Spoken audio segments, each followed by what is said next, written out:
Assalamualaikum warahmatullahi wabarakatuh. Anak-anakku semuanya yang ada di rumah, semoga kalian dalam keadaan sehat walafiat tanpa halangan suatu apa. Jangan lupa sebelum melakukan aktivitas kalian untuk berdoa dengan harapan semoga kita mendapatkan kesehatan dan kemudahan dalam langkah apapun.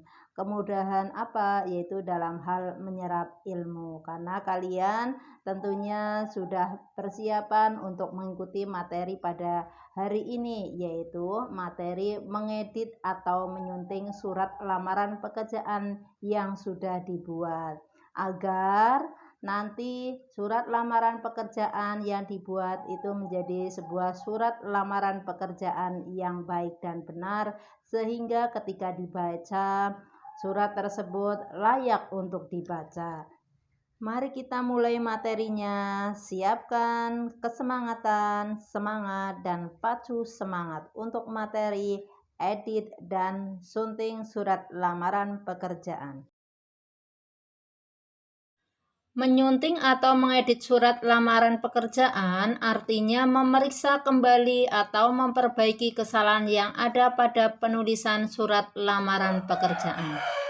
Aspek yang digunakan untuk mengedit atau menyunting surat lamaran pekerjaan meliputi 1. Pemilihan diksi yang tepat, 2. Kebenaran dan keefektifan struktur kalimat, 3. Kepaduan paragraf, dan yang keempat adalah ketepatan penggunaan ejaan dan tanda baca. Mari kita urai tentang pemilihan diksi yang tepat. Diksi merupakan pilihan kata yang digunakan dalam penulisan surat lamaran pekerjaan. Kata yang digunakan harus baku dan efektif. Penggunaan bahasa yang tidak bertele-tele. Yang berikutnya, hindari singkatan. Yang terakhir adalah diksi harus mampu meyakinkan pihak yang kita tuju. Karena apa? Bahwa surat lamaran pekerjaan akan kita tujukan kepada instansi atau yang lainnya. Jadi bukan untuk diri sendiri. Yang kedua, atau kebenaran dan keefektifan struktur kalimat. Kalimat surat lamaran pekerjaan harus efektif, artinya setidaknya mengandung unsur subjek dan predikat. Kalimat yang digunakan jangan bertele-tele yang berakibat surat lamaran pekerjaan sulit dimengerti. Arti bertele-tele adalah panjang dan lebar sekali. Cakupan materi keefektifan kalimat meliputi 1. Kesepadanan isi dan bentuk kalimat. Artinya, informasi yang disajikan harus dinyatakan dengan kalimat yang sepadan atau kompleks. 2. Kesejajaran bentuk atau struktur unsur-unsurnya. 3. Penggunaan penekanan. 4. Kevariasian kalimat. Dan kelima, menjaga kehematan penggunaan unsur-unsurnya. Artinya, kalimat disusun secara ekonomis. Kevariasian kalimat di situ untuk poin nomor 4 adalah tidak menggunakan bahasa yang monoton dari bagian kalimat pembuka, isi, dan penutupnya. Untuk materi kepaduan paragraf, artinya pembuatan gagasan-gagasan dalam paragraf mudah dipahami oleh pembaca atau penerima surat. Kepaduan ini artinya satu kesatuan dan saling terkait, mulai dari alamat yang dituju sampai dengan kalimat penutup surat lamaran pekerjaan. Untuk ketepatan penggunaan ejaan dan tanda baca. Ejaan berkenaan dengan penulisan kata, penggunaan huruf kapital, penggunaan huruf miring, pemenggalan kata, dan penulisan kata serapan.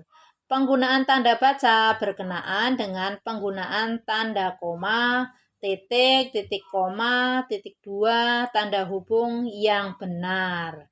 Jadi, disinilah yang termasuk dalam poin ejaan dan tanda baca. Jadi harus sesuai dengan ejaan yang disempurnakan. Yuk kita berlatih menyunting surat lamaran pekerjaan sebagai berikut. Di situ ada contoh Semarang 17/9/2021. Perihal permohonan bekerja untuk jabatan sekretaris. Di situ ada kepada YTH Manajer PT Hydro Manufaktur, Jalan Pahlawan 15 Semarang. Dan ada salam pembuka dengan hormat. Kalian perhatikan ya untuk penyuntingannya, yaitu untuk tulisan tempat tanggal penulisan surat Semarang, 17 September. Jadi untuk tulisan bulan tidak ditulis menggunakan angka, tetapi menggunakan huruf. Terus halnya permohonan bekerja untuk jabatan sekretaris. Ya. Di situ yang perlu diperhatikan adalah penempatan tanda titik 2, penulisan huruf besar, huruf kecil, untuk ditulis menggunakan huruf kecil karena di situ konjungsi. Dan yang perlu diperhatikan adalah alamat yang dituju dari kepada YTH menjadi YTH titik. Ya. Manajer untuk PT tidak diberi tanda titik karena di situ akronim atau singkatan. Hydro Manufaktur, jalan untuk tulisan jalan tidak disingkat tapi dipanjangkan. Nomor 15 Semarang. Diperhatikan ya, tanda bacanya di situ ada tanda titik 2, ada tanda titik, dan tanpa ada tanda titik di bagian belakang, ada huruf besar, huruf kecil. Kita lanjut pada kalimat pembuka, yaitu berdasarkan iklan di Radio Gundala FM pada 15 September 2021, saya mengajukan dan membuat surat permohonan bekerja untuk jabatan sekretaris di perusahaan Bapak. Maka kita sunting menjadi berdasarkan iklan lowongan pekerjaan di Radio Gundala FM tanggal 15 September 2021, saya mengajukan surat lamaran pekerjaan untuk jabatan sekretaris di perusahaan yang Bapak pimpin. Jadi di situ kalimatnya di kalimat pembuka surat lamaran pekerjaan. Kita lanjut di pemberian identitas. Adapun data pribadi saya sebagai berikut. Nama, tempat tanggal lahir, jenis kelamin, pendidikan terakhir, alamat, telepon. Yang perlu diperhatikan adalah di kalimat sebelum pemberian, yaitu adapun data pribadi saya sebagai berikut. Di situ titik 2.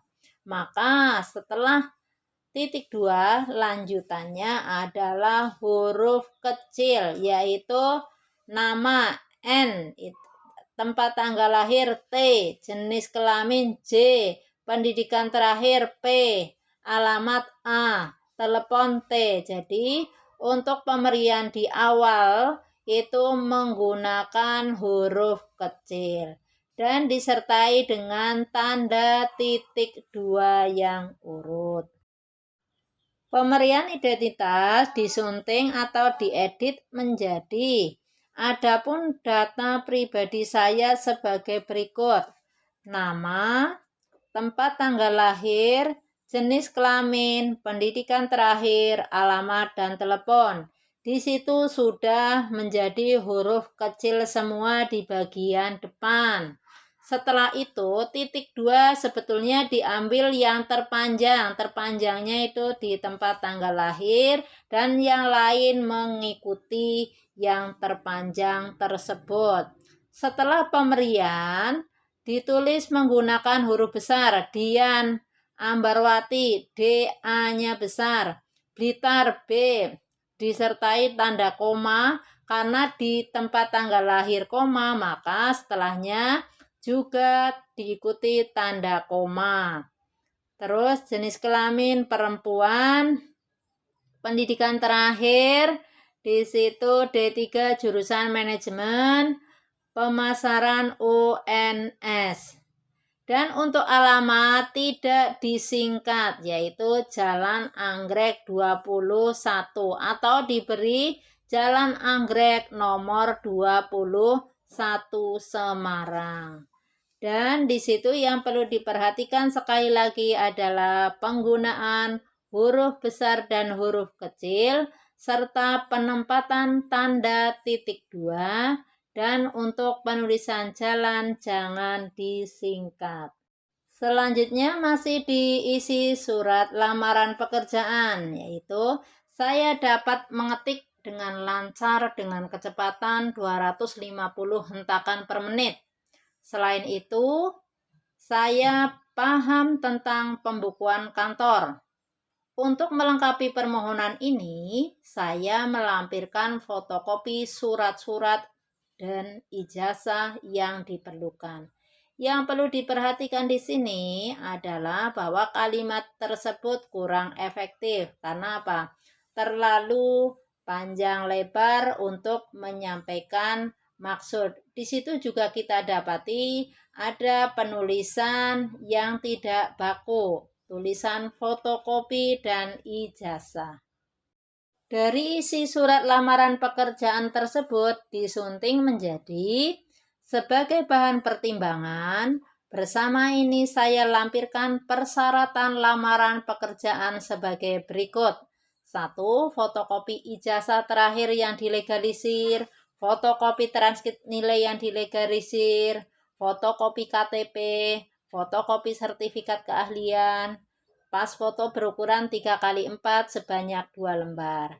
Jadi kalimat ini mengacu kepada kalimat yang efektif, tidak bertele-tele, dan jelas dalam menyampaikan maksud, dan juga mengacu kepada kebakuan dalam penulisan kata atau kalimat, yaitu tadi tulisan ijazah menggunakan huruf Z, fotokopi, dan di situ ada tanda titik dua, maka setelahnya menggunakan huruf kecil. Dan untuk yang dipertimbangkan dalam surat lamaran pekerjaan, inilah poin-poin untuk hal yang harus dipertimbangkan berupa bukti atau data-data sang pelamar. Terkait dengan jumlah lampiran surat lamaran pekerjaan, disesuaikan dengan yang besar harapan saya atas terkabulnya permohonan atau disesuaikan dengan pertimbangan persyaratan yang dibutuhkan dalam lowongan pekerja, disunting atau diedit atau diperbaiki menjadi demikian permohonan saya. Atas perhatian Bapak, saya mengucapkan terima kasih. Jadi yang perlu menjadi catatan di sini adalah kalimatnya tidak usah panjang, tetapi di situ kalimatnya efektif, mampu menyampaikan maksud kepada yang kita lamar. Penggunaan tanda koma setelah Bapak, penulisan Bapak karena di situ sapaan, maka ditulis menggunakan huruf besar. Dan yang perlu diperhatikan lagi, di situ untuk bapak atau ibu dipastikan bapak atau ibunya. Dan yang terakhir adalah salam penutup. Di situ ada tanda tangan dan nama terang sang pelamar.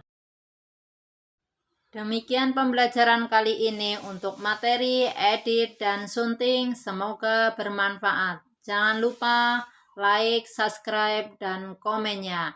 Wassalamualaikum warahmatullahi wabarakatuh.